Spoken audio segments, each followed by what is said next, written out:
Hello guys, कैसे हैं आप लोग। आज से अच्छे होंगे, आप लोगों की पढ़ाई अच्छी चली होगी।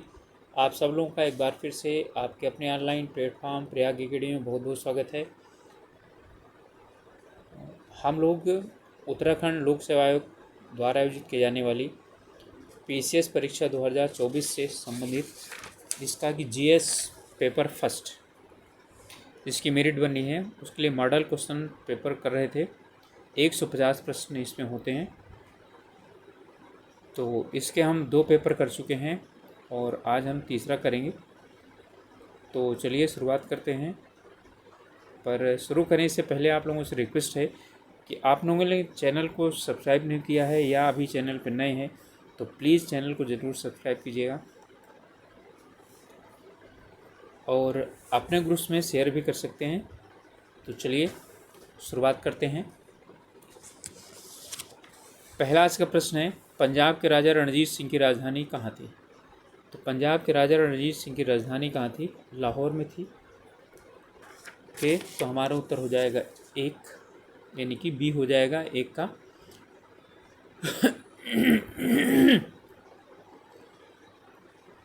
चलिए अगला देखते हैं।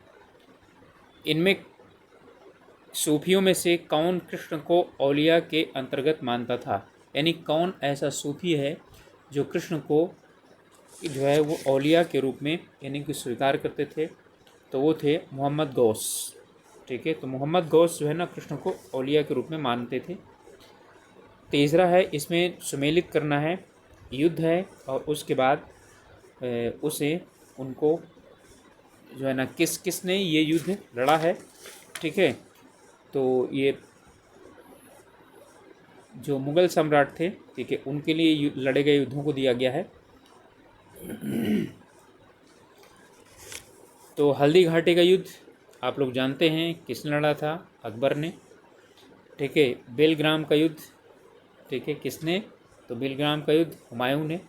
ठीक है, खुसरो का विद्रोह, तो खुसरो का विद्रोह जो है वो जहांगीर के खिलाफ था। खुसरो का मतलब शाहजहाँ। ठीक है, तो शाहजहाँ जहांगीर का लड़का था। खानवा का युद्ध बाबर ने लड़ा था। तो हमारा हो जाएगा 2, 3, 4 और 1, उत्तर हो जाएगा पहला। बेलग्राम का जो युद्ध है वो पहली घाटी का अकबर और महाराणा प्रताप के बीच लड़ा गया था। बेलग्राम का युद्ध शेर शाह और हुमायूं के बीच लड़ा गया था 1540 ईस्वी में। और खानवा का युद्ध जो है वो संबंधित है बाबर से, जो 1527 में बाबर ने लड़ा था। अगला प्रश्न है, गुप्त काल में गुजरात, बंगाल, दक्कन एवं तमिल राष्ट्र में स्थित केंद्र किससे संबंधित थे? तो ये संबंधित थे वस्त्र उत्पादन से संबंधित थे। ये वस्त्र उत्पादन से संबंधित थे। कौटिल्य का अर्थशास्त्र एक क्या है? तो कौटिल्य का अर्थशास्त्र जो है वो शासन के सिद्धांतों पर यानी प्रशासन पर लिखा गया एक ग्रंथ है। इनमें से किसने बड़ी बुद्धिमानी के साथ अलीपुर षड्यंत्र मामले में अरविंद घोष का बचाव किया था? तो अरविंद घोष का बचाव किसने किया था? चित्तरंजन दास ने किया था। टोडरमल संबंधित थे, तो टोडरमल किससे संबंधित थे? तो टोडरमल माल गुजारी से संबंधित थे। ठीक है, अकबर के ये 9 रत्नों में से एक रत्न थे। गायत्री मंत्र की रचना किसने की थी? तो गायत्री मंत्र की रचना किसने की थी? विश्वामित्र ने की थी। कौन सी महत्वपूर्ण घटना जलियांवाला बाग नरसंहार के तुरंत पूर्व घटित हुई थी? यानी कि जलियांवाला नरसंहार जो है, ठीक है, वो किसका परिणाम था? तो रॉलेट एक्ट का। गांधी जी का चंपारण आंदोलन था, तो गांधी जी का चंपारण आंदोलन नील कर्मियों के यानी कि नील जो है यानी खेती के विरोध में था। ठीक है, तो नील कर्मियों की समस्याओं का समाधान करने के लिए था। किस मुस्लिम शासक के सिक्कों पर देवी लक्ष्मी की आकृति बनी हुई थी? तो वो था मोहम्मद गोरी। ठीक है, मोहम्मद गोरी के जो है ना सिक्कों पर देवी लक्ष्मी की आकृति बनी थी। औरंगजेब ने 1707 ईस्वी में मृत्यु होने के बाद औरंगजेब की मृत्यु के बाद कुल मिलाकर के कहने का मतलब ये है, ठीक है, सत्ता किसने संभाली थी? तो बहादुर शाह प्रथम ने, ठीक है, सत्ता संभाली थी। चीनी यात्री ह्वेन ने किस शासक के समय भारत की यात्रा की थी? तो ह्वेन का मतलब हर्ष, ठीक है, हाथ से ह्वेन हाथ से हर्ष।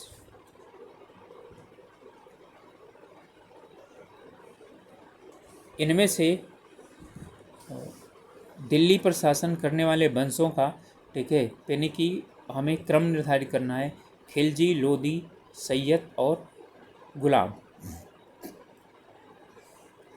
तो आप लोग जानते हैं सबसे पहले गुलाम वंश यानी कि 4 वाला 1 नंबर पर आएगा, ठीक है, 4 1 नंबर पर आएगा तो अब फिर उसके बाद तब निर्धारित हो जाएगा, ठीक है। तो गुलाम वंश के बाद आता है दूसरा खिलजी वंश, ठीक है, खिलजी वंश के बाद आता है सैयद वंश और फिर इसके बाद आता है लोदी वंश, और लोदी जो वंश जो है वो अंतिम था, ठीक है।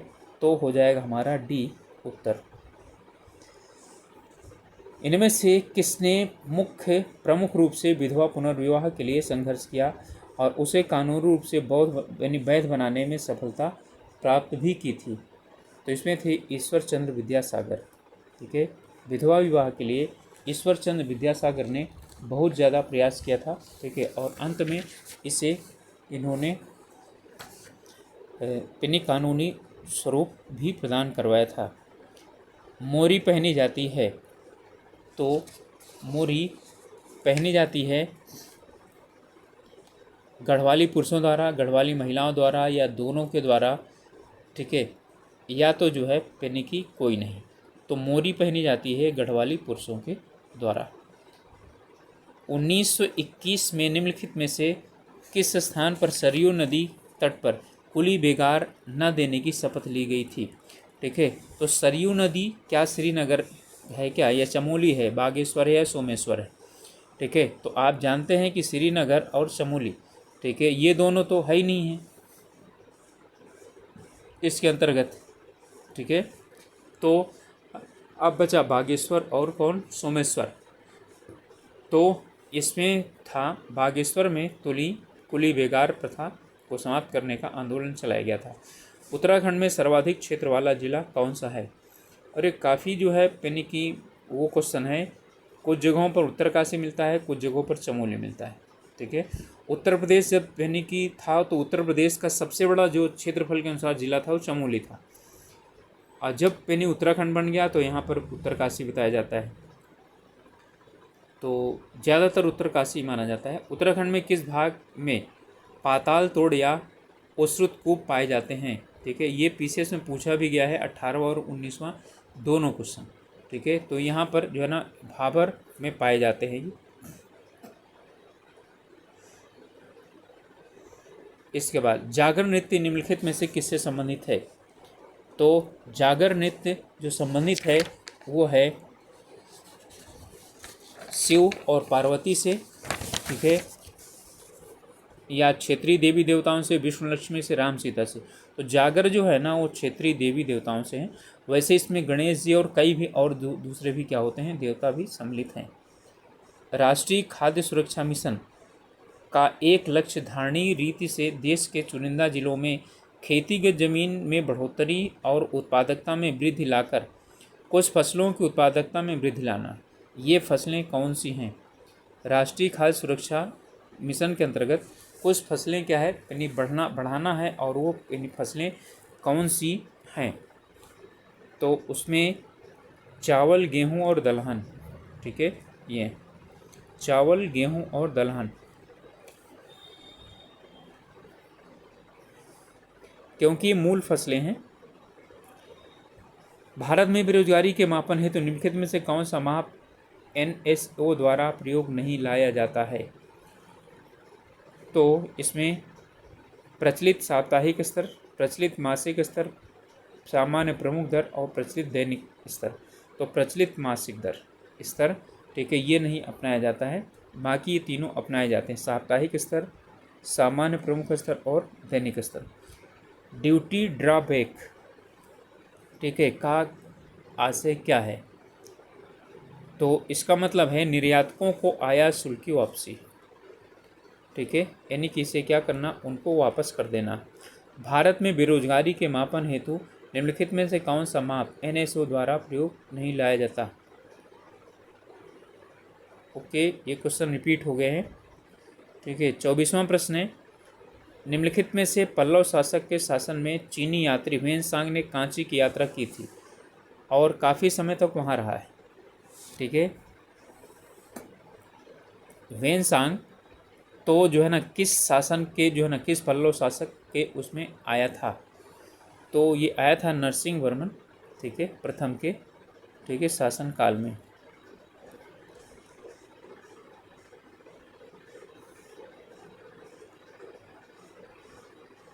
इनमें से कौन सा एक युग में सुमेलित है। ऐलान ए हक विपिन चंद्र पाल, अल हिलाल जाकिर हुसैन, बिल्कुल गलत है ये दोनों। ठीक है, तहजीब उल अखलाक सर सैयद अहमद खां, युगांतर अरविंद घोष, यही वाला सही है। अनुकूल परिस्थितियां मौजूद होने के बावजूद गुलाम वंश के शासक भारत में अपने साम्राज्य का विस्तार नहीं कर पाए। ठीक है, इसका मुख्य कारण क्या था। ठीक है, तो इसका मुख्य कारण जो था वो मंगोलों का आक्रमण था। ठीक है, क्योंकि मंगोलों को लगातार आक्रमण हो रहे थे और वो उसी में ही उलझे रह गए। ठीक है, न्यायिक पुनर्विलोकन में न्यायालय निम्नलिखित अधिकार, ठीक है, हैं। ठीक है, यानी कि न्यायिक पुनर्विलोकन में न्यायालय के इनमें से कौन से अधिकार हैं। तो यदि कोई कानून या आदेश संविधान के विपरीत हो तो उसे असंवैधानिक घोषित करना, निचले न्यायालय के आदेशों को पुनर्विलोकन करना, ठीक है, नहीं, निचले न्यायालय के निर्णयों को विरुद्ध अपील सुनना, नहीं, कानूनों का इस दृष्टिकोण से परीक्षण करना कि क्या उनके बनाने में निर्धारित प्रक्रिया का अनुपालन हुआ है या नहीं। यानी कि न्यायिक पुनर्विलोकन का मतलब ही है, ठीक है, कि यदि कोई कानून बनाया गया है और वो, ठीक है, संविधान के विपरीत है तो उसे क्या करना, असंवैधानिक घोषित करना, यही न्यायिक पुनर्विलोकन है। तो ए हो जाएगा उत्तर।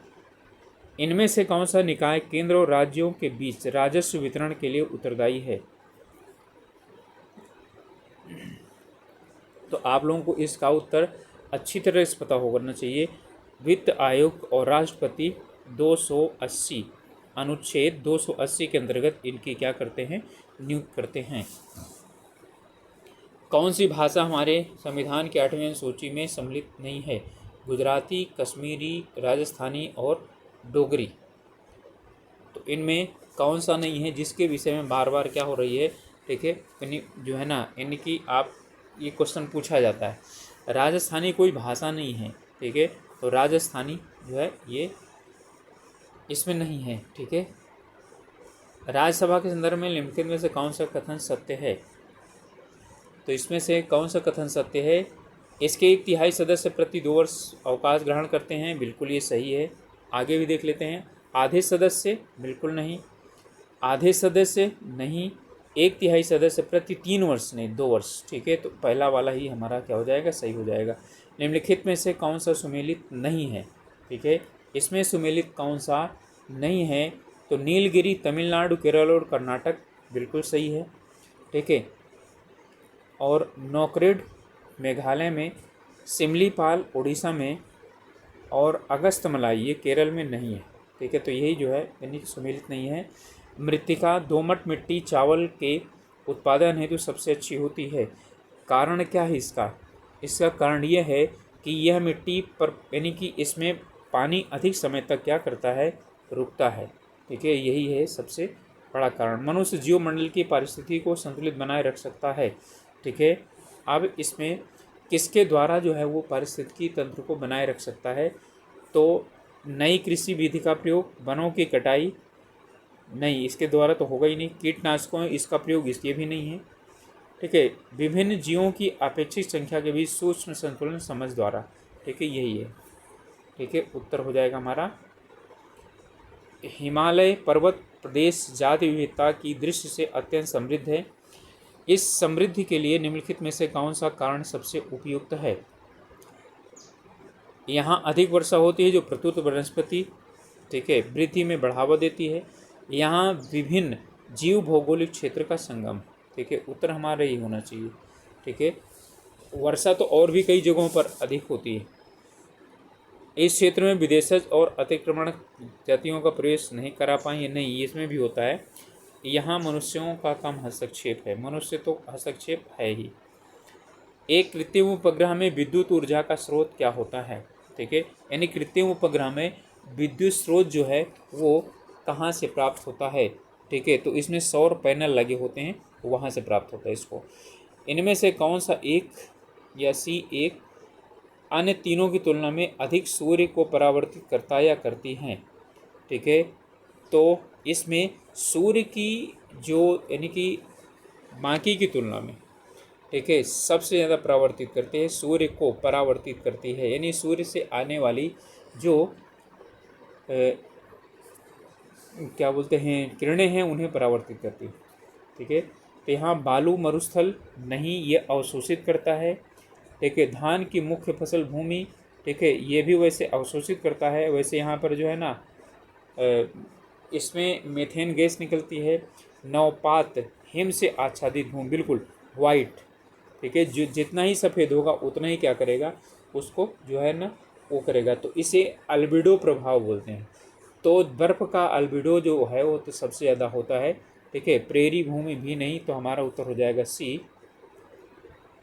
उपयोग में आ चुके प्रतिदीप्त विद्युत लैंप के अविचारपूर्ण निस्तारण से वातावरण में पारे के प्रदूषण होता है, यानी कि जो अतिदीप्त विद्युत लैंप होते हैं, ठीक है, वो यदि नष्ट हो चुके होते हैं तो अब उसके बाद उसमें पारा जो है भरा होता है, उसका प्रदूषण बढ़ता है। इस लैंप को बनाने में पारा का प्रयोग क्यों किया जाता है?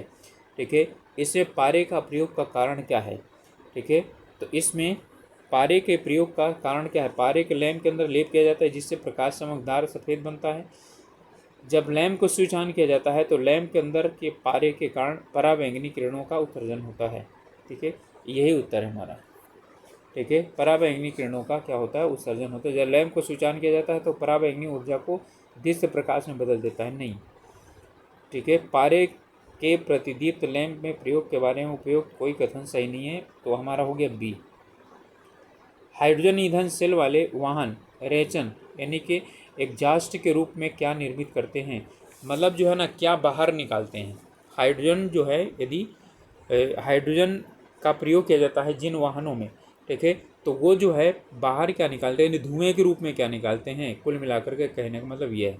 ठीक है, तो ये क्या निकालते हैं? वो पानी निकालते हैं, H2O।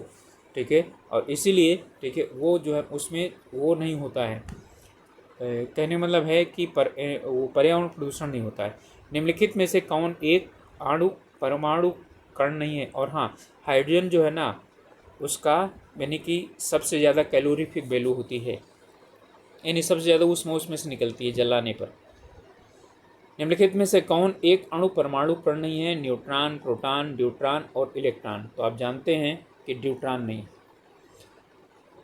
नाइट्रोजन उपयोग क्षमता की वृद्धि की जा सकती है फलोत्पादन में। नाइट्रोजन की जो प्रयोग की उत्पादन क्षमता कैसे बढ़ाई जा सकती है? तो उर्वरक की मात्रा के बार बार प्रयोग करके बिल्कुल उर्वरक डाला जा सकता है। ठीक है, नाइट्रोजन अवरोधक का प्रयोग करके, हाँ, रोकने के लिए नाइट्रोजन धीरे धीरे छोड़ने वाले उपकरणों का प्रयोग करके, सभी के द्वारा क्या किया सकता है? ठीक है, नाइट्रोजन उपयोग की क्षमता को बढ़ाया जा सकता है। ऐसे परमाणु जिनमें प्रोटॉनों की संख्या समान हो परंतु न्यूट्रॉनों की संख्या भिन्न भिन्न हो, ठीक है, तो उन्हें हम क्या बोलते हैं? उन्हें बोलते हैं समस्थानिक। ठीक है, उनको बोलते हैं समस्थानिक।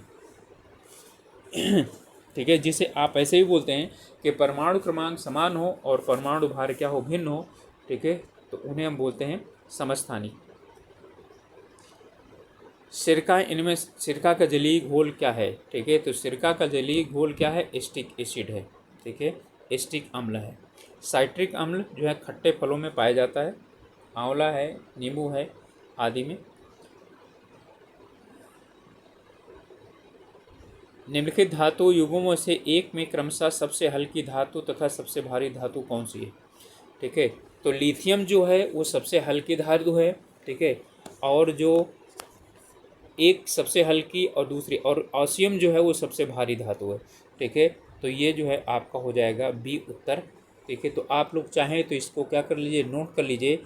लिथियम तो सबसे हल्के है, ऑस्मियम जो है ना सबसे भारी धातु है। सबसे हल्के ही पूछा जाता है, धातु की बात हो रही है, हाइड्रोजन धातु नहीं है, ठीक है, याद रखिएगा। ठीक है, हाइड्रोजन और हीलियम के बाद तीसरा आता है लिथियम।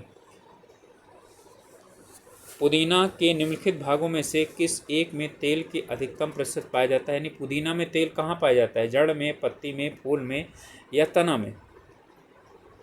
तो किस में पाया जाता है? तो ऑब्वियसली पत्ती में पाया जाएगा। इनमें से किसका निर्माण हमारे शरीर में नहीं होता? विटामिन ए, एंजाइम, प्रोटीन और हार्मोन। एंजाइम भी होता है, हार्मोन भी होता है, ठीक है। क्या विटामिन ए हमारे शरीर में निर्मित होता है क्या? ठीक है, तो नहीं होता। विटामिन डी होता है, प्रोटीन भी बनता है। ओके, चलिए सुमेलित कीजिए। ओटासिस, एन्सेफ्लाइटिस, अरिजाइटिस और हेपेटाइटिस, ठीक है, ये गला, कान, यकृत और मस्तिष्क, ठीक है। तो इनमें किसी एक को भी यदि आपको हेपेटाइटिस याद हो, ठीक है, तो आप आराम के साथ क्या कर सकते हैं, ठीक है, इसे पेनिकी मिला सकते हैं, ठीक है। अच्छा, यहीं पर है ये इसका। चलिए,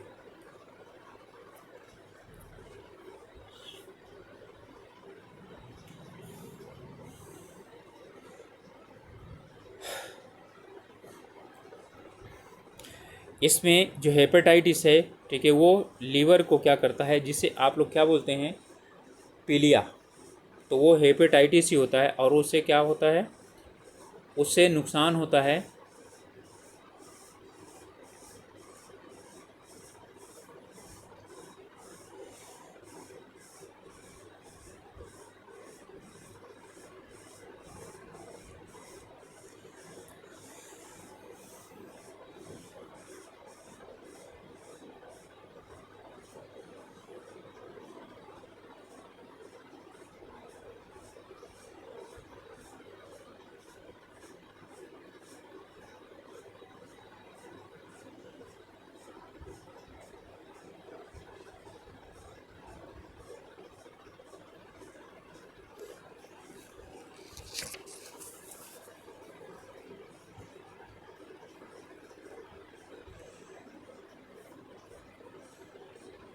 हेपेटाइटिस यकृत, ठीक है। इसके बाद आपका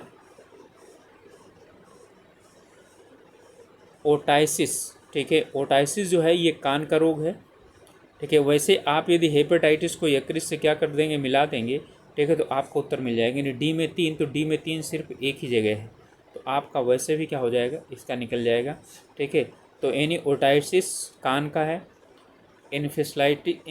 इंसेफ्लाइटिस, ठीक है, ये जो है मस्तिष्क का है। और फिर आपका लेरिंजाइटिस, ये गला का है, ठीक है। लेरिंग्स को जो है ना, यानी कि जो लेरिंग्स गले में ही पाई जाती हैं, उनको नुकसान करता है। तो ये है, तो उत्तर हो जाएगा हमारा, ठीक है, ए।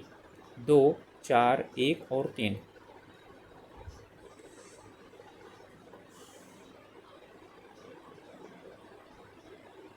चलिए, इसके बाद है हमारा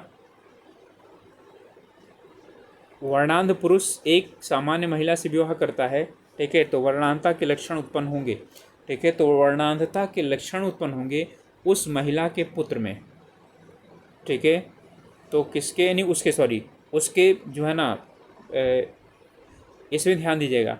यदि ये जो है ना, यानी कि पुरुष है और ये जो है ना वो है किसी भी तरीके से, जैसे वर्णांध है, ठीक है, या और ये महिला है, ये स्वस्थ महिला है, ये पुरुष है, ठीक है।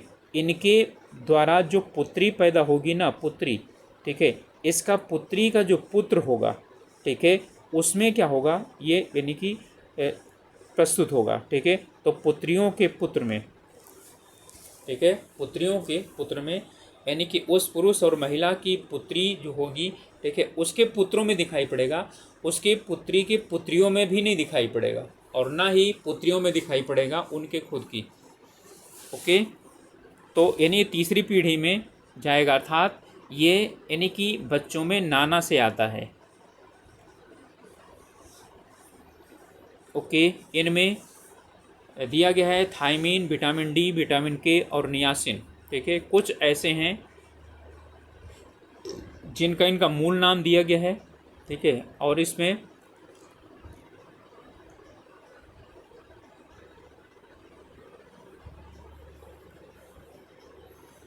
तो इसमें है थायमीन, विटामिन डी, विटामिन के और नियासिन। ठीक है, तो विटामिन के की कमी से क्या होता है? ठीक है, विटामिन के की कमी से और थायमीन की कमी से, और जो है यानी विटामिन के का जो है नाम फ्लोक्विनोन है। ठीक है, और ये किसके लिए है? थ्राम्बोसिस के लिए ज़रूरी होता है, अर्थात इसमें खून जमने के लिए जो है यानी कि आवश्यक होता है ये। और जब खून का थक्का नहीं बनता है, ठीक है, तो जब खून का थक्का नहीं जमता है तो उसको कौन सा रोग कहा जाता है? बेरी, सूखा रोग, बंध्या या पेलाग्रा। ठीक है, चलिए इसको बताइए। ठीक है, इसमें विटामिन डी का कौन सा होगा? सॉरी, विटामिन के का, क्योंकि आप लोग विटामिन डी से तो अच्छी तरह से जानते हैं कि विटामिन डी से इसमें जो है ना, अच्छा एक क्वेश्चन है कि कौन सा मिला हुआ होगा? सुमेलित नहीं है, ओके वेरी गुड। इसमें जो है ना यानी कि सुमेलित कौन सा नहीं है? ठीक है, तो कौन सा सुमेलित नहीं है? और मैं सोचा कि इसको मैच करना है, तो ABCD तो कहीं लिखा ही नहीं है।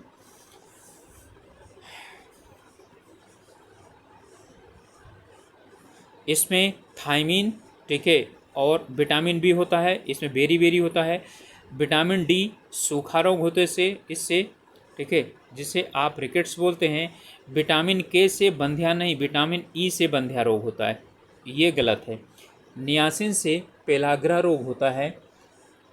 ओके, तो जो है यानी इसका मतलब है कौन सा हो गया? यानी हमारा उत्तर हो जाएगा सी। केसीन दूध होता है या होती है? ठीक है, केसीन दुग्ध होता है, जीवाणु, शर्करा, प्रोटीन या वसा। ठीक है, तो इसमें जो केसीन पाया जाता है वो क्या होता है? वो प्रोटीन होता है। ठीक है, दूध में पाया जाता है। जैन धर्म के अनुसार सृष्टि की रचना एवं पालन पोषण, ठीक है, अब सृष्टि की रचना और जो पालन पोषण है, ठीक है, वो सार्वभौमिक सत्य से हुआ है। ठीक है, तो इसे माना जाता है, ठीक है, बी सार्वभौमिक सत्य से हुआ है, सर्व आत्मा से नहीं हुआ, न सार्वभौमिक आस्था से हुआ, न विधान से हुआ। कौन सा अशोककालीन शिलालेख खरोष्ठी लिपि में है? तो खरोष्ठी लिपि में शाहनवाज गढ़ी का जो यानी कि शिलालेख है वो है। इनमें से कौन सा एक मगध साम्राज्य की राजधानी नहीं रहा है? ठीक है, तो मगध साम्राज्य की जो राजधानी है इनमें से कौन सा नहीं रहा है? तो आप जानते हैं कि कौशाम्बी काफ़ी दूर है। ठीक है, तो ये इसकी राजधानी नहीं रहा। गिरिब्रज भी रहा है, राजगिरी भी रहा है, पाटलिपुत्र भी रहा है।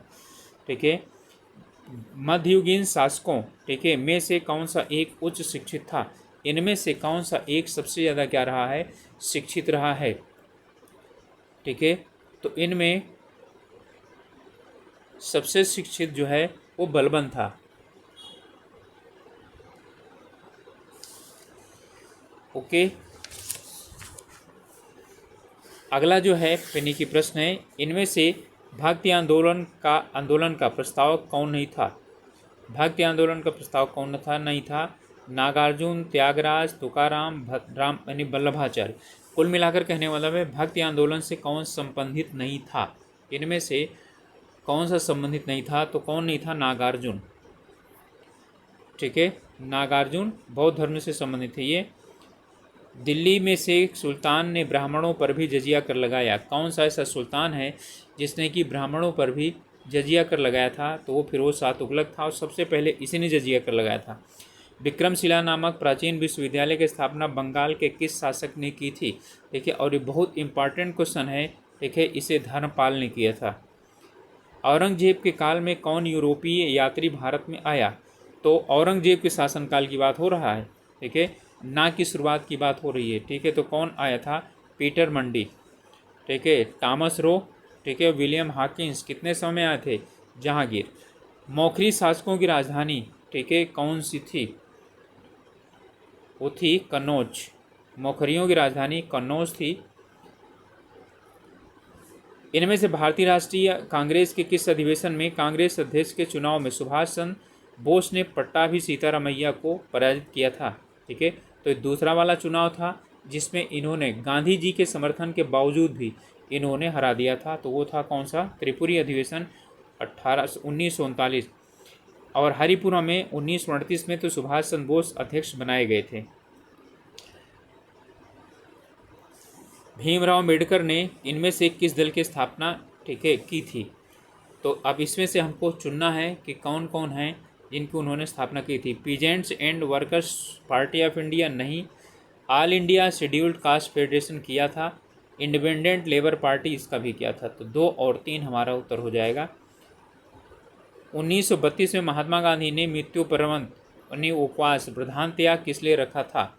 ठीक है, कारण उसका क्या था?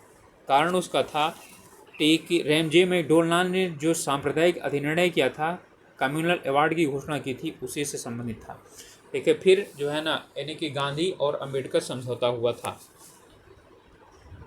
इनमें से ठीक है यानी कि हमको मिलाना है बंकिम चंद्र चटर्जी, ठीक है, आनंद मठ, ठीक है, रविन्द्रनाथ टैगोर, गोरा, ठीक है। तो आप जानते हैं, अच्छा यहाँ पर पहले से ठीक है और सी इसमें जो है यानी कि आपको पहला वाला तो पहले से मिला हुआ है, ठीक है, ये वाला इससे मिला हुआ है। तो एक जो है ना यहाँ पर है तो ये अपने आप कट जाएंगे, एक यहाँ दोनों में से है और सी में आपका 3 वाला है, तो आपका उत्तर हो जाएगा ए। अब आपको 2 आ रहे हो या नहीं आ रहे हो तो भी जो है ना 1 2 3 4 इन सब आपस में क्या हुए हैं, ठीक है, वो मिले हुए हैं। ओके, तो यानी कि माइकल मधुसूदन दास, कैप्टन लेडी, ठीक है, Sarojini Naidu, the broken wing.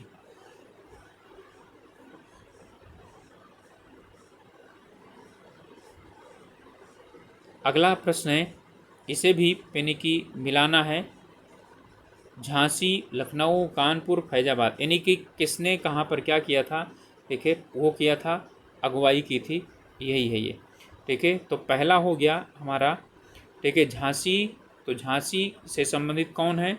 तो झांसी संबंधित है, ठीक है, रानी लक्ष्मीबाई, यानी कि ए में 4 हो गया।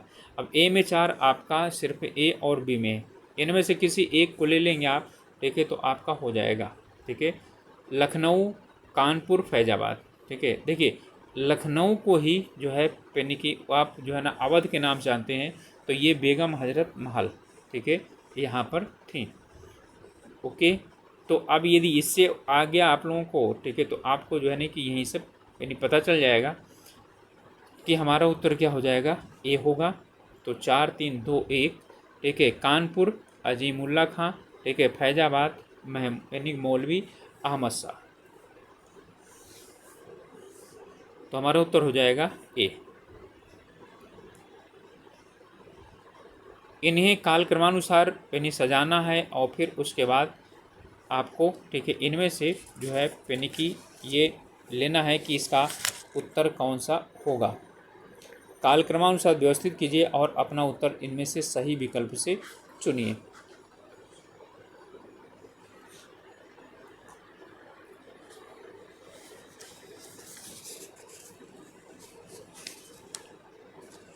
चलिए, अंतरिम सरकार का गठन जो है वो कब हुआ था?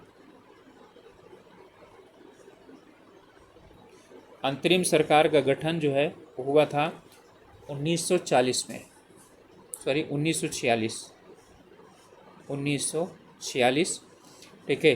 कैबिनेट मिशन जो है ये भी 1946 में ही पहुंचा, 1946। अब आपको जो है ना यानी कि ये देखना पड़ेगा, तो ये कैबिनेट मिशन जो है ना जो भारत पहुंचा था वो मार्च में पहुंचा था, 24 मार्च 1946 को। इसके बाद ही अंतरिम सरकार का गठन हुआ था और ये हुआ था 24 अगस्त को, ठीक है, 24 अगस्त 1946। तो इसका मतलब है अंतरिम सरकार यानी कि 2 पहले आएगा, 1 कब आएगा, बाद में आएगा, ठीक है। तो 2 पहले और बाद में। इसके बाद मुस्लिम लीग द्वारा सीधी कार्यवाही प्रारंभ करना। तो मुस्लिम लीग द्वारा सीधी कार्यवाही जो है वो प्रारंभ किया गया था, वो 1946 में ही प्रारंभ किया गया था। लेकिन 16 अगस्त को, यह आपको याद होगा, 16 अगस्त सीधी कार्यवाही दिवस उन्होंने, ठीक है, यानी मनाया। जिन्ना द्वारा शिमला कॉन्फ्रेंस का विध्वंस करना, ठीक है, तो यानी कि जिन्ना द्वारा जो वो है उसे यानी कि शिमला कॉन्फ्रेंस को क्या कर देना, ठीक है, मना कर देना। तो ये है 1945 में, ठीक है, 1945 में। तो अब आप लोगों को पता चल गया होगा कि सबसे पहले नंबर 1 आएगा 4, ठीक है, तो ये हमारा हो जाएगा बी उत्तर, ठीक है 4। और फिर उसके बाद आएगा मुस्लिम लीग द्वारा सीधी कार्यवाही दिवस, और फिर इसके बाद है सॉरी जो है इसके बाद 24 मार्च आएगा, ठीक है, कैबिनेट मिशन, फिर आएगा सीधी कार्यवाही, और फिर आएगा, ठीक है, अंतरिम सरकार का गठन, ठीक है। तो 4, 2, 3 और 1 हो जाएगा। इनमें से किस आंदोलन में महात्मा गांधी ने पहली बार भूख हड़ताल का प्रयोग हथियार के रूप में किसमें किया था, ठीक है। पहली बार इन्होंने भूख हड़ताल की बात पूछ रहा है, ठीक है।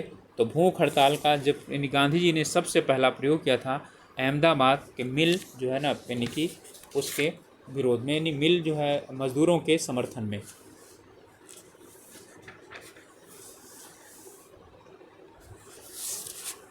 इसके बाद इनमें से शुद्धि आंदोलन का समर्थन किसने किया था? शुद्धि आंदोलन का समर्थन किसने किया था? तो आर्य समाज। और शुद्धि आंदोलन चलाया ही था दयानंद सरस्वती ने। स्थानीय शासन व्यवस्था को किस वायसराय के समय में प्रोत्साहन मिला? तो स्थानीय शासन व्यवस्था को, ठीक है, मेयो में, रिपन में, डफरिन में या करजन में, ठीक है। तो डफरिन और करजन का तो, ठीक है, कोई पेनी की मैटर ही नहीं आता, तो कौन है? लॉर्ड रिपन, ठीक है। और स्थानीय सुशासन का जन्मदाता इसे कहा जाता है, इसीलिए लॉर्ड रिपन को।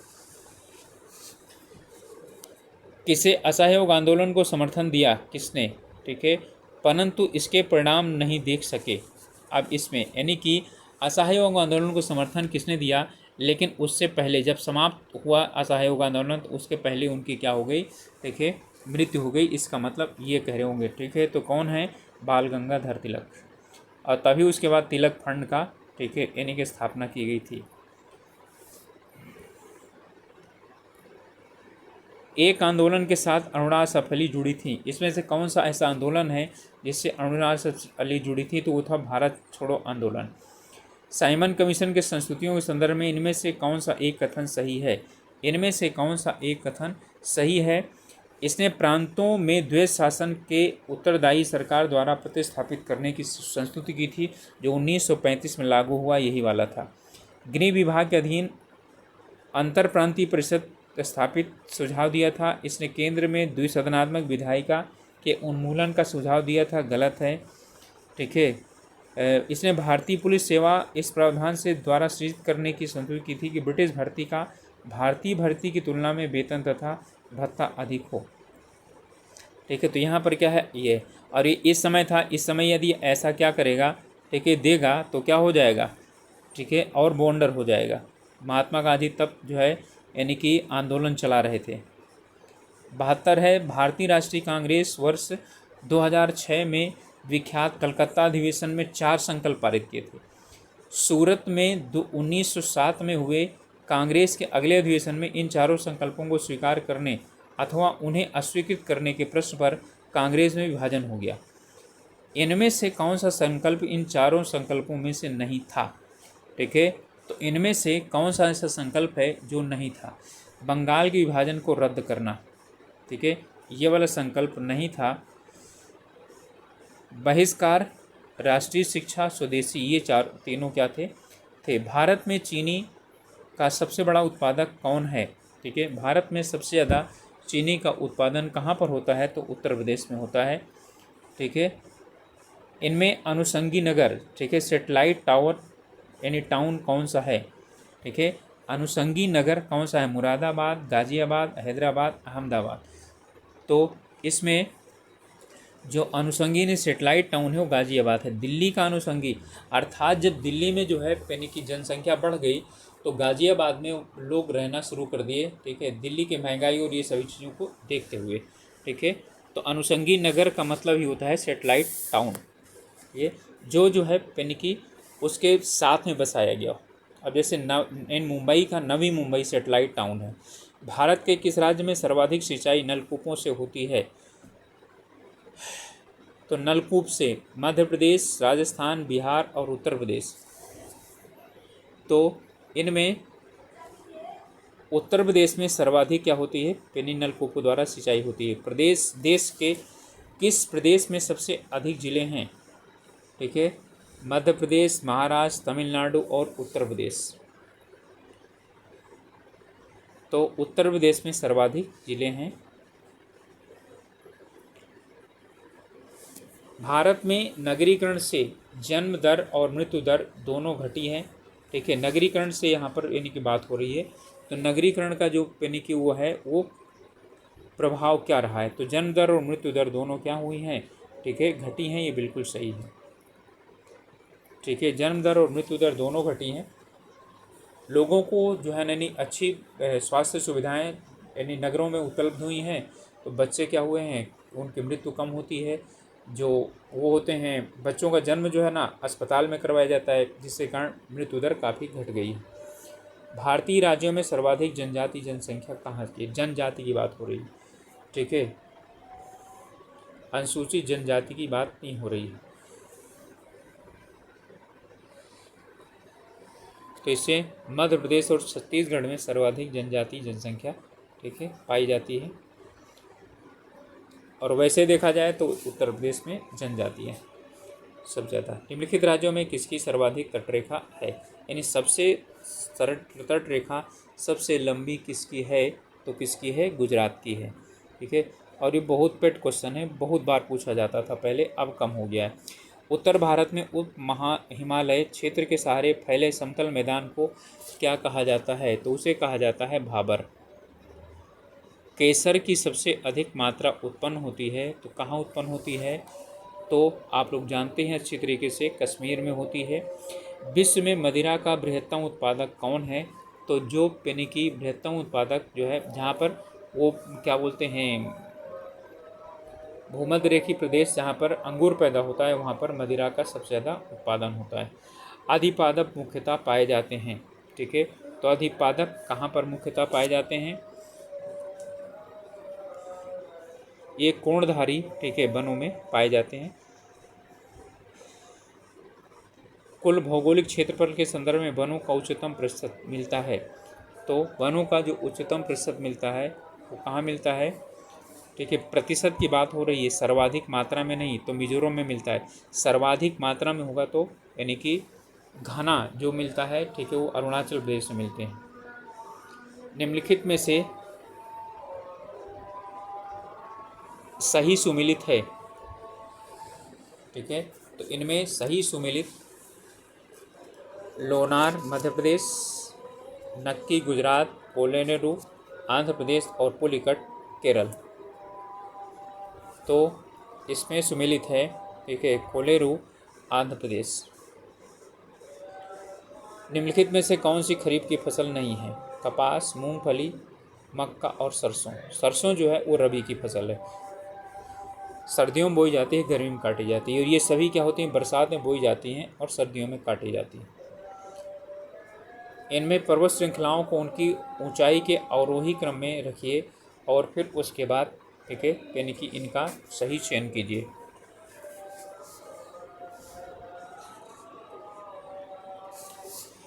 तो एंडीज, ग्रेट डिवाइडिंग रेंज, ठीक है, हिमालय और रॉकी।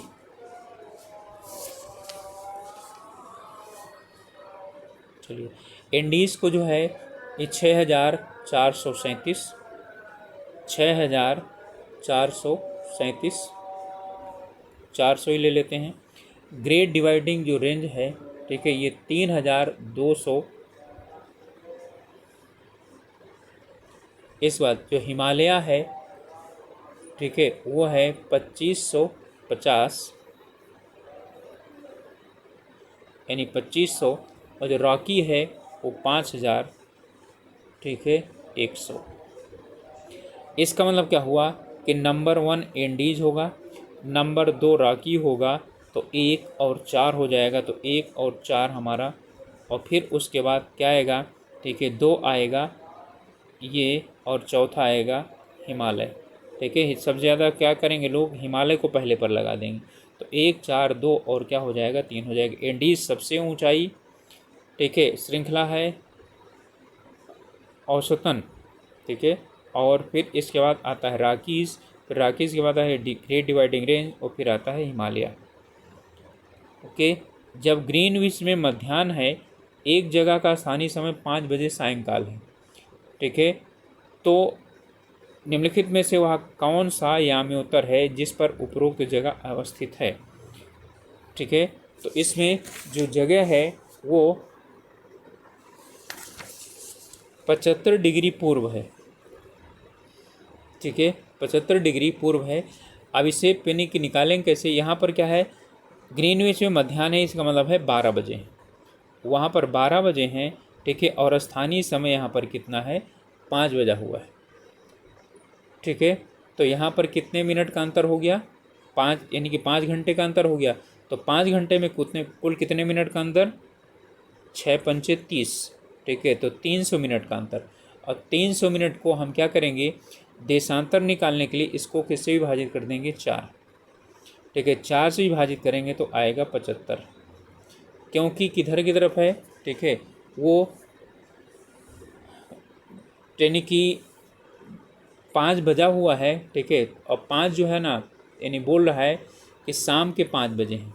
ठीक है, तो इसका मतलब है ये किधर की तरफ हो जाएगा, पूर्व की तरफ हो जाएगा। ठीक है, तो 75 डिग्री पूर्व होगा। और एक प्रश्न इस प्रकार का उत्तराखंड में जरूर पूछ लेता है, निम्नलिखित ग्रहों में वह कौन सा है जिसका कोई उपग्रह नहीं है। पृथ्वी, मंगल, बुध और बृहस्पति। तो आप लोग जानते हैं बुध का कोई जो है यानी कि वो नहीं है, उपग्रह नहीं है। इनमें से कौन सा देश हीरे का सबसे बड़ा उत्पादक है। ठीक है, तो हीरे का जो सबसे बड़ा उत्पादक है वो कौन सा है, बोत्सवाना देश है। अमेरिका में दक्षिण कैलिफोर्निया में स्थित मृत घाटी डेथ वैली किसका उत्पादन यानी कि किसका उदाहरण है। ठीक है, तो ये जो उदाहरण है वो रिफ्ट घाटी का उदाहरण है। ठीक है, तो ये हमारा उत्तर हो जाएगा डी। विश्व के 2 सबसे छोटे महाद्वीप कौन से हैं। ठीक है, तो सबसे जो छोटा महाद्वीप है, ठीक है, वो कौन सा है, ऑस्ट्रेलिया है। और फिर उससे छोटा जो यानी उससे बड़ा है वो यूरोप है। तो ऑस्ट्रेलिया और यूरोप। दक्षिण एशिया का सबसे घना बसा देश इसमें से कौन सा है। दक्षिण एशिया की बात कर रहा है। ठीक है, तो यहाँ पर जो यानी घना बसा देश है, ठीक है, वह है मालदीव। दक्षिण एशिया में, ठीक है, सबसे बड़ा यानी बसा घना जो है देश है वो मालदीव है। इनमें से कौन सा मुल्क दक्षिण एशिया का सर्वाधिक नगरीकृत देश है। ठीक है, दक्षिण एशिया का सर्वाधिक नगरीकृत देश इसमें से कौन सा है, तो सर्वाधिक नगरीकृत देश है पाकिस्तान। इन्हें मिलाना है और इनमें कह रहा है कौन सा यानी कि वो यानी सम्मिलित नहीं है। तो फुलानी पश्चिम अफ्रीका में बिल्कुल पाए जाते हैं। बंतू सहारा में जो है यानी कि नहीं होते हैं। ठीक है, तो ये हमारा क्या हो जाएगा, जो है यानी कि वो हो जाएगा। और मसाई पूर्वी अफ्रीका में और जो है नुबा सूडान में पाए जाते हैं। ठीक है, तो हमारा उत्तर हो जाएगा बी। कहाँ विश्व का सबसे बड़ा प्रमाणिक तेल भंडार स्थित है। ठीक है, यानी कि विश्व का सबसे ज़्यादा तेल भंडार जो है वो कहाँ स्थित है, तो वेनेजुएला में। संसद की सम्मिलित बैठक की अध्यक्षता की जाती है, तो लोकसभा के स्पीकर के द्वारा की जाती है। संसद का पहला लोकपाल विधेयक कब रखा गया था, तो संसद में, ठीक है, पहला जो लोकपाल विधेयक है, ठीक है, वो रखा गया था। ठीक है, 1968 में, लेकिन पारित नहीं हो पाया। संसद यानी संविधान में कौन सा अनुच्छेद 2 सिद्ध के संबंध में अभियुक्तों को दोहरे दंड एवं स्व अभिशंसन से संरक्षण प्रदान करता है। यानी दोहरे एक ही के लिए 2 बार दंड नहीं दिया जाएगा और अपने खिलाफ क्या नहीं किया जाएगा, यानी कि गवाही देने के लिए मजबूर नहीं किया जाएगा। ठीक है, तो ये कौन सा है, अनुच्छेद 20 है। ठीक है, 21 में तो यानी कि दैहिक स्वतंत्रता का अधिकार है और 19 में स्वतंत्रताएं हैं। भारत का मुख्य चुनाव आयुक्त को निम्न में से किसके द्वारा नियुक्त किया जाता है। ठीक है, तो मुख्य चुनाव आयुक्त तो राष्ट्रपति द्वारा नियुक्त किया जाता है। भारतीय संविधान के अंतर्गत निम्नलिखित में से कौन सा मूल कर्तव्य नहीं है, लोक चुनाव में मतदान करना। ठीक है, यही जो है ना नहीं है, तो हमारा उत्तर हो जाएगा ए।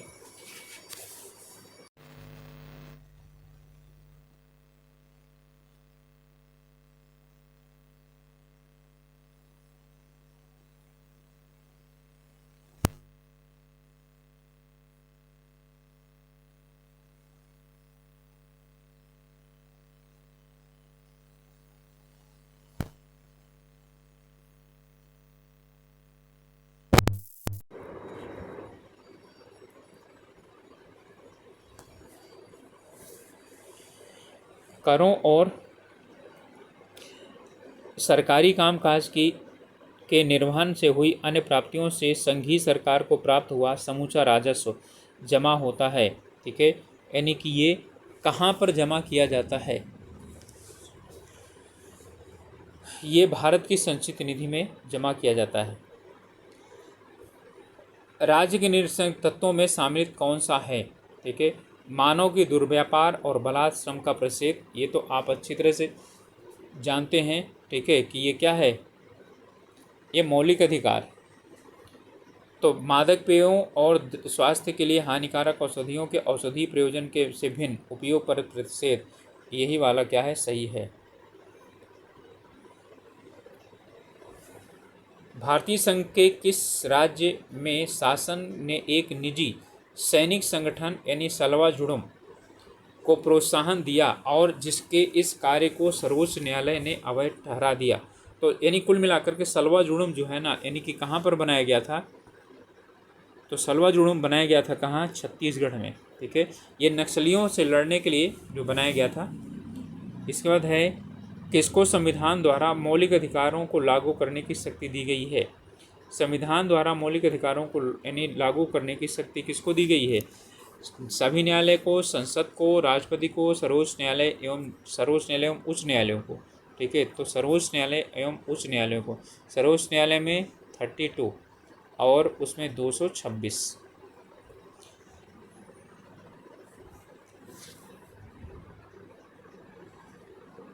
भारत का राष्ट्रपति किसके द्वारा हटाया जा सकता है? ठीक है, तो संसद द्वारा, अविश्वास प्रस्ताव द्वारा हटाया जा सकता है। इनमें से कौन सा भारत के उपराष्ट्रपति के निर्वाचन करता है? लोकसभा के सदस्य, राज्यसभा के सदस्य। ठीक है, यही दोनों करते हैं। तो कौन हो गया? 1 और 2। ठीक है, उत्तर हो जाएगा हमारा ए। अगला प्रश्न है, किस सदन के सदस्यों द्वारा बहुमत से अविश्वास प्रस्ताव पास होने पर मंत्रिपरिषद को त्यागपत्र देना पड़ेगा? ठीक है, लोकसभा। ठीक है, लोकसभा के में अविश्वास प्रस्ताव पारित हो जाए, ठीक है, तो उसे देना पड़ेगा। भारतीय संविधान के अनुसार संपत्ति का अधिकार क्या है? एक कानूनी अधिकार है, सिर्फ विधिक अधिकार है। ठीक है, 300A में है। कौन राज्यपाल की नियुक्ति करता है? तो कौन करता है? भारत का राष्ट्रपति करते हैं। ठीक है, भारत के राष्ट्रपति जो है वो इसकी नियुक्ति करते हैं। संसद राज्य सूची के विषय के संदर्भ में कानून बना सकती है। ठीक है, तो कानून कब बना सकती है? यदि राज्यसभा ऐसा संकल्प पारित करे तभी बना सकती है।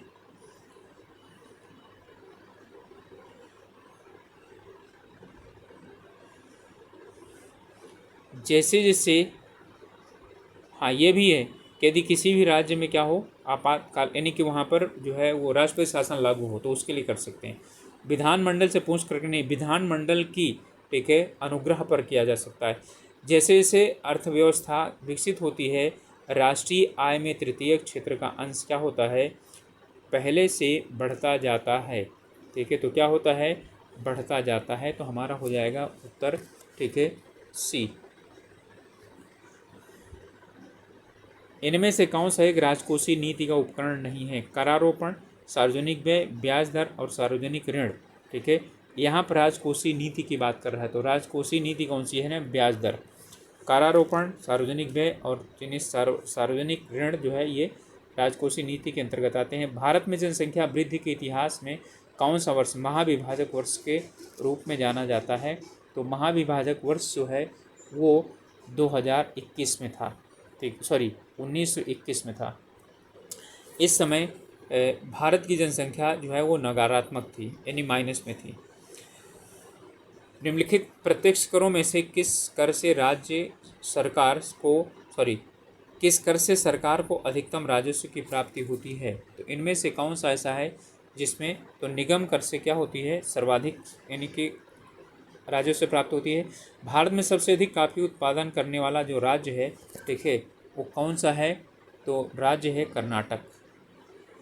और सब में केरल का नंबर है, लेकिन इसमें कर्नाटक ने नंबर मार रखा है। राष्ट्रीय कृषि एवं ग्रामीण विकास में नाबार्ड की स्थापना किस पंचवर्षीय योजना के अंतर्गत की गई थी? ठीक है, तो वो 6वीं पंचवर्षीय योजना के अंतर्गत की गई थी। इनमें से यानी कौन सी संस्था कृषि तथा संबंधित क्षेत्रों को सर्वाधिक, ठीक है, साख प्रदान करती है, ठीक है। तो सर्वाधिक साख प्रदान करने वाली जो संस्था है वो वाणिज्यिक बैंक है, ठीक है, वाणिज्यिक बैंक देते हैं। क्षेत्रीय ग्रामीण बैंक जो है ना बहुत जगह है ही नहीं है, ठीक है। तो संयुक्त रूप से सहकारी और क्षेत्रीय ग्रामीण बैंक ये भी पिछड़ जाते हैं वाणिज्यिक बैंकों से। किसने भारत में पहली बार व्यय कर लगाने का सुझाव दिया था? तो व्यय कर लगाने का सुझाव दिया था सबसे पहली बार, ठीक है, कोल्डोर ने। भारतीय अर्थव्यवस्था के बारे में निम्नलिखित में से कौन सा कथन सही नहीं है? ठीक है, यहाँ पर विश्व की जनसंख्या का 16% है, जबकि विश्व की जीडीपी का इसमें अंशदान 1.6 है। ये बिल्कुल सही है, ठीक है। सेवा क्षेत्र में का भारत की जीडीपी में अंशदान केवल 25% है, ये बिल्कुल गलत है।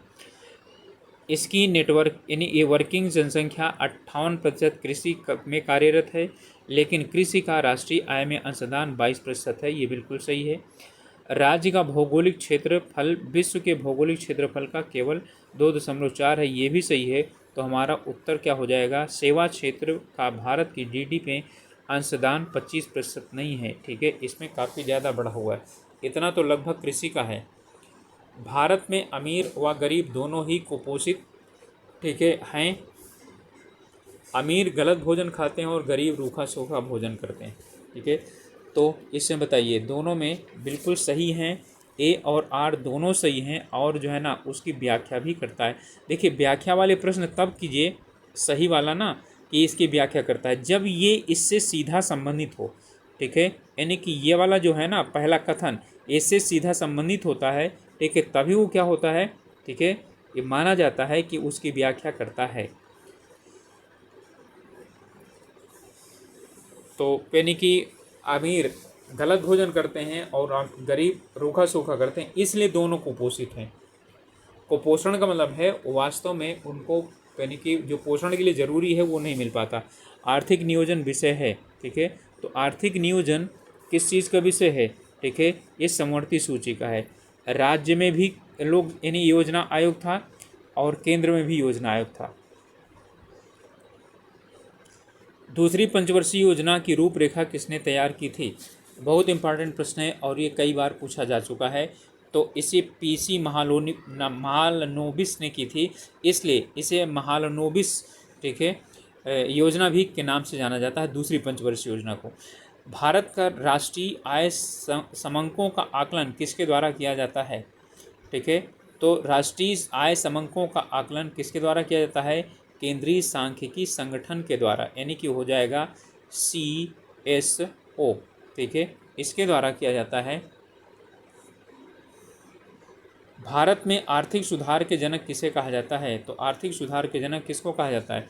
जवाहरलाल नेहरू, इंदिरा गांधी, नरसिम्हा राव या मनमोहन सिंह? तो मनमोहन सिंह, 1991। G8 राज्यों के समूह में सम्मिलित हैं, ठीक है, तो इनमें समूह में कौन यानी सम्मिलित है? ब्रिटेन, चीन, जर्मनी और जापान। ब्रिटेन, जापान, दक्षिण अफ्रीका, तो दक्षिण अफ्रीका है नहीं। ब्रिटेन, फ्रांस, चीन, रूस, ठीक है, ब्रिटेन, कनाडा, जर्मनी और इटली, ठीक है, यही क्या हैं? ये इसके हैं। चीन G8 का सदस्य नहीं है, क्योंकि चीन भी जो है ना वो विकासशील है, विकसित देश नहीं है। रूस विकसित है। एक मानव संसाधन विकास मंत्रालय में विभाग नहीं है, ठीक है, मानव संसाधन इसमें जो है ना यानी कौन सा विभाग नहीं है, ठीक है, तो इसमें तकनीकी शिक्षा विभाग उसमें नहीं है, बाकी सब हैं। इनमें से पाकिस्तानी नागरिक को भारत सरकार द्वारा भारत रत्न से सम्मानित किया गया था, कौन है? खान अब्दुल गफ्फार खान, ठीक है, इनको यानी कि ये अवार्ड दिया गया था। इसमें वैश्विक ताप के असर को इंगित करती हैं इनमें से 9: हिमानी का पिघलना, सागर तल का उत्थान, मौसमी दशाओं में परिवर्तन, ग्लोबली तापमापन में वृद्धि, ठीक है। वैश्विक तापन ही तो क्या है? ग्लोबली यानी तापमापन में वृद्धि।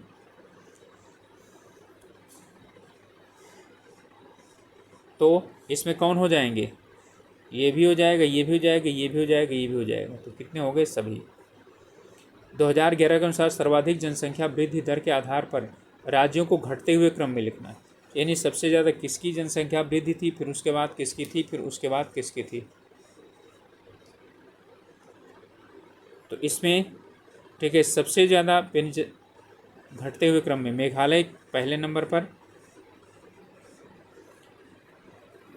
इसके बाद दूसरे नंबर पर बिहार, ठीक है, तीसरे नंबर पर मिजोरम, चौथे नंबर पर ठीक है सिक्किम। ठीक है, तो हमारा हो जाएगा 3-1, तो 3-1 ए में है, ये हो जाएगा 4-2। कथन है ग्रामीण नगरीय स्थानांतरण भारत का जननांकीय विकास की सबसे महत्वपूर्ण विशेषता है। गांव में स्थानांतरण का मुख्य कारण गरीबी है।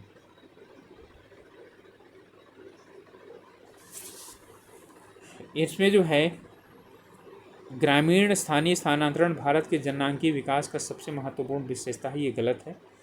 ठीक है, गांव में स्थानांतरण का मुख्य कारण गरीबी है, देखिए ये सही है, तो हमारा हो जाएगा डी। यदि ऐसा ना होता तो लोग गांव से ठीक है शहर की तरफ नहीं जाते।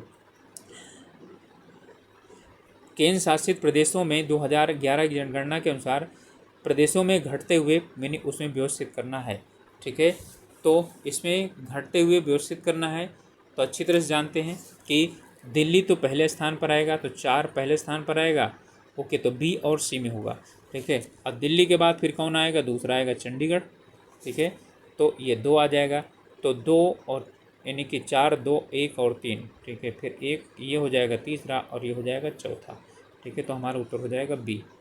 2011 के अनुसार न्यूनतम जनसंख्या वाला राज्य इनमें से कौन सा है। न्यूनतम जनसंख्या घनत्व तो नहीं पूछ रहा है, न्यूनतम जनसंख्या पूछ रहा है।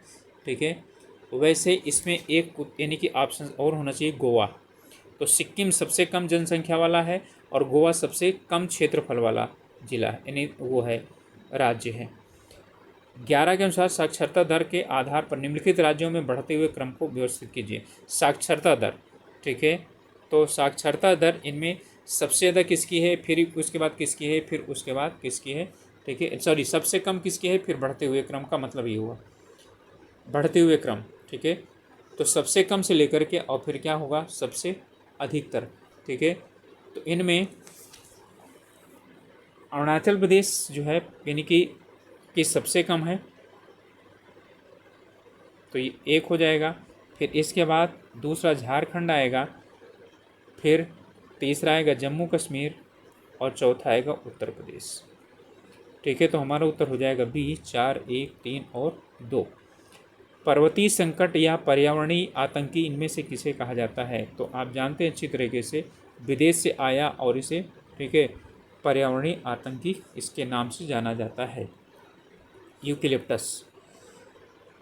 इनमें कह रहा है गलत विकल्प को पहचानना है। मध्य पूर्व में कोई विशेष औद्योगिक विकास नहीं हुआ, परंतु यह क्षेत्र विश्व की 2.5 कार्बन डाइऑक्साइड उत्सर्जित करता है। ठीक है, ये बिल्कुल गलत है, सॉरी सही है। संयुक्त राज्य अमेरिका में कार्बन डाइऑक्साइड का वार्षिक प्रति व्यक्ति उत्सर्जन सबसे अधिक अर्थात 5 टन है, जबकि भारत में यहाँ 0.2 टन है।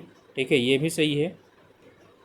ग्रीन हाउस गैसों के उत्सर्जन के लिए विकासशील देशों की अपेक्षा विकसित देश अधिक उत्तरदायी हैं, बिल्कुल, क्योंकि उन्होंने अपने विकास के समय में बहुत ज़्यादा जो है ना यानी ग्रीन हाउस गैसें वो कर दी हैं। विकासशील देशों में लकड़ी एवं संबंधित वस्तुओं के जलाए जाने के कारण विकसित देश की अपेक्षा कार्बन डाइऑक्साइड का उत्सर्जन अधिक होता है, ये गलत है। ठीक है, तो ये गलत है, तो यही वाला हमारा क्या हो जाएगा, उत्तर हो जाएगा। वनों की कटाई से उत्पन्न प्रभावों में शामिल हैं, इनमें कौन सा वनों के यानी कि कटाई के कारण उत्पन्न कौन से प्रभाव होंगे। ठीक है, तो इनमें जीवों का प्राकृतिक आवास छीनना बिल्कुल है, इनका अस्तित्व खतरे में आ जाएगा। जैव विविधता एवं अनुवांशिकी विविधता का ह्रास हुआ है, बिल्कुल। जल चक्रण पर इसका प्रभाव पड़ा है, जिससे वर्षण प्रभावित हुआ है, बिल्कुल, तो ये सही सभी हैं इसका। पहाड़ी क्षेत्रों में चट्टानों खिसकने की आवृत्ति बढ़ी है। मृदा अपरदन एवं मृदा की उर्वरा शक्ति का ह्रास हुआ है। ठीक है, तो यहाँ पर जो है ना मृदा अपरदन की बात हो रही है। ठीक है, ये दोनों बिल्कुल सही हैं, लेकिन चट्टाने मृदा की उर्वरा शक्ति के ह्रास के कारण नहीं है, मृदा अपरदन के कारण होता है। ठीक है, तो ए और आर दोनों सही हैं, लेकिन आर जो है ए की व्याख्या नहीं करता है। ठीक है। यदि यहाँ पर यानी सीधा होता कि मृदा अपरदन बहुत ज़्यादा हुआ है, ठीक है, तो फिर क्या हो जाता, तो दोनों सही होता और फिर वो उसकी क्या करता, ठीक है, यानी कि उसकी व्याख्या कर देता। अगला प्रश्न है वन अनुसंधान संस्थान, ठीक है, वन अनुसंधान संस्थान कहाँ पर स्थापित है, तो ये स्थापित है देहरादून में, ठीक है।